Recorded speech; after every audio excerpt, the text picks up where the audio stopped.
Hi there, everybody. My name is River Dolcom, and welcome to a new episode of Speaking with Autism. Before I start today's video, it is the end of February and also Black History Month. However, I want to make this really clear for everybody. Black History Month is not just an ordinary month. It is a special and important month to honor, remember, and learn the legacy to educate so many people about Black Americans. Throughout the history, there has been differences on how to handle Black Americans, and so there have been so many civil rights movements, injustice, and all that stuff that has been still going on to this day. So without the Black community, we would have not go where we have been, but we're still going through that today. And also have to understand that they created something that some others have never done, and it's important to know that, so that in the future we learn from these people, from Martin Luther King, Malcolm X, Barack Obama, Jackie Robinson, Bubba Wallace Jr., all these Black Americans helped change the world from politics, sports, civil rights, all that stuff. However, there are these 5 Black Americans who have autism and helped change the world and did stuff that many people have never done or never had tried to do, and it helped change the world, as we all know today. So, and also, before I start, you guys can, if you want to subscribe to my channel, go ahead and subscribe to my channel. I'll wait 3 seconds. Okay, so 3 seconds is done. So here are the 5 Black Americans who have autism. Number 1, Tom Wiggins, a former slave turned musician, born in 1848 in Georgia,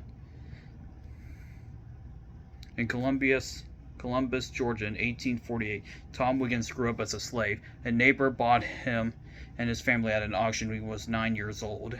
Despite being able to repeat 10-minute conversations, Tom couldn't express his own needs by the age of 4.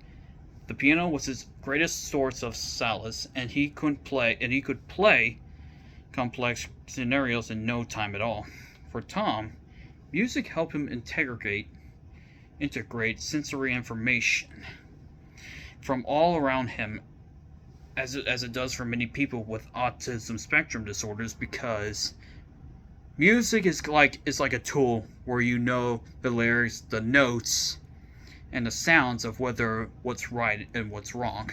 What could be wrong with that tempo, and also your conversations and your movements when having eye contact. So, after performing at sold-out concerts, Tom was invited to the White House to perform before President James Buchanan and a group of Washington solidaries at the age of 11. It was the first time an African-American musician performed at the White House. And there are so many others that would come to the White House to visit to see any president or be honored with an award. Number 2, Armani Williams, a NASCAR driver. Armani Williams was diagnosed with autism spectrum disorder at age 2. He didn't speak his first word until he was 3 years old. At 8 years old, he discovered NASCAR and fell in love with fast cars, like NASCAR, NHRA, Formula 1, IndyCar, all those other cars from sports from America and all over the world. He began doing kart racing, go-karts, and attending competitive go-kart racing schools.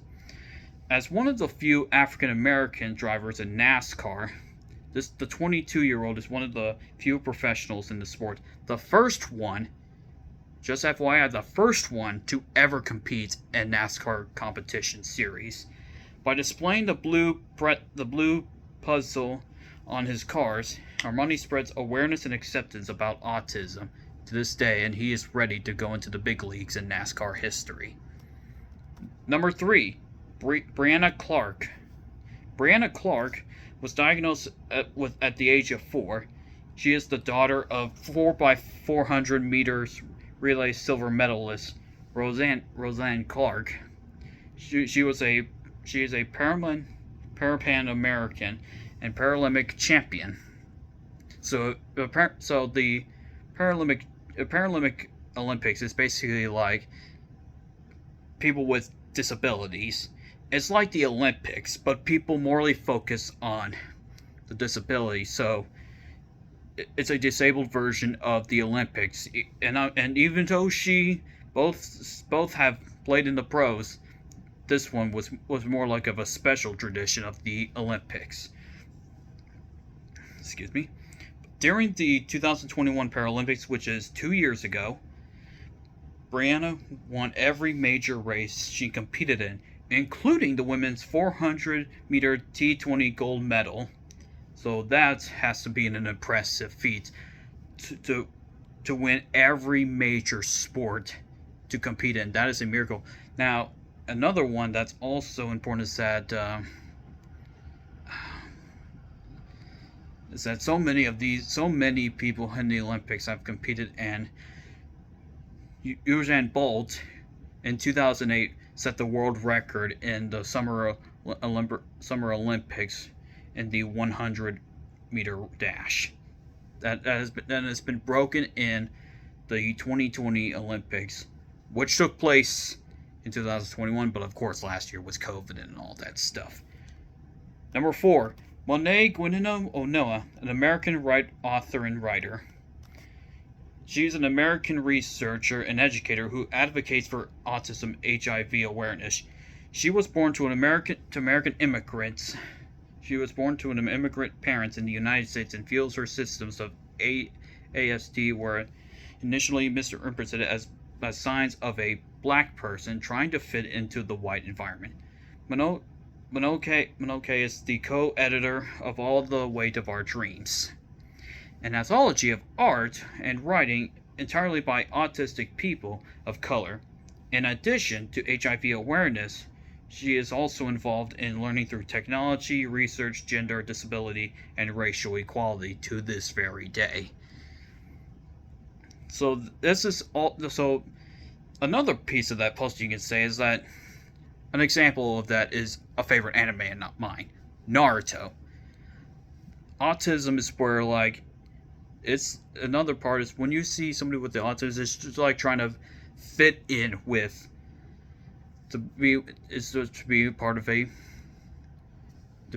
a family or a group. In Naruto's case, when he has the 9 tails inside of him, he was overshadowed by everybody because he was born with a power he didn't want, and the whole village blamed him for it because of the destruction of the Leaf Village. So Naruto strives his best, he trains hard, and he finds the people that he is around with so that he can be accepted and loved by his own village. And he wants to become the Hokage, which is basically the president of the village. So that is a great this is a great analogy for y'all to use whenever you have trouble. And lastly, number 5, Lamar Hardwick, who is an author. At 36 years old, Dr. Hardwick was diagnosed with autism spectrum disorder. As a result of years of struggling with social anxiety, he developed several coping strategies to blend in. After realizing he wasn't picking up on social cues during his directorial program, Lamar sought an autism elevation and was formally diagnosed with autism spectrum disorder.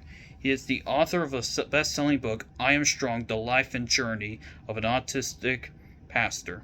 In addition to providing workshops and sermons, he consults his churches, faith-based organizations, and schools regarding the creation of autism-friendly environments.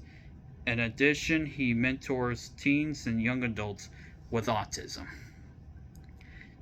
These five people help change the way with people with autism, not just whites, blacks, Hispanics, Asians, everybody. It doesn't matter. The only thing that matters is the shape of your character and the size of your heart. But another thing to know is that no matter what happens, everything is going to be all right.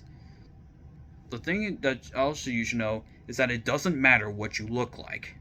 You can be tall, short, fat, thin, ugly, handsome, but you could be black, white, brown, yellow, or anything. It doesn't matter. What matters most is the shape of your character, the size of your heart, and the people you surround yourself with. Thank you guys so much for coming. Please like, subscribe, ring the bell for notifications, and always educate yourself for whenever you know whenever you've learned the history of Black History Month. It's not just February, it's every single month and every single year. Thank you guys so much. My name is Reverend Dolcom, and I speak autism. It is number 21. Thank you. Have a good day.